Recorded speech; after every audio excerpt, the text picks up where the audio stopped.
ആധുനിക ഫുട്ബോളിലെ ഏറ്റവും മികച്ച രണ്ട് താരങ്ങളാണ് സൗദി ലീഗിൽ കളിക്കുന്ന നെയ്മർ ജൂനിയറും ഇംഗ്ലീഷ് പ്രീമിയർ ലീഗിലെ വമ്പന്മാർക്ക് വേണ്ടി കളിക്കുന്ന ലിവർപൂളിൻ്റെ മുഹമ്മദ് സലയും.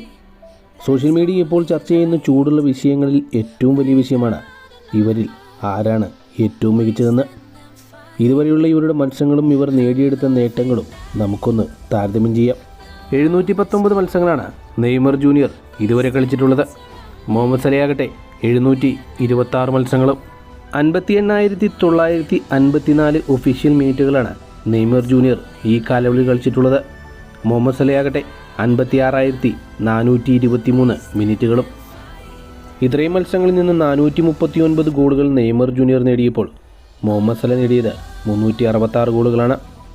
256 അസിസ്റ്റുകൾ നെയ്മർ ജൂനിയർക്ക് നൽകാൻ സാധിച്ചപ്പോൾ മുഹമ്മദ് സലയ്ക്ക് നൽകാൻ സാധിച്ചത് 189 അസിസ്റ്റുകളാണ്. ഇത്രയും മത്സരങ്ങളിൽ നിന്ന് 10 ട്രോഫികളാണ് ലിവർപൂളിൻ്റെ മുഹമ്മദ് സല നേടിയെടുത്തിരിക്കുന്നത്. ഇത്രയും മത്സരങ്ങളിൽ നിന്ന് 29 ട്രോഫികളാണ് നെയ്മർ ജൂനിയർ നേടിയെടുത്തിരിക്കുന്നത്.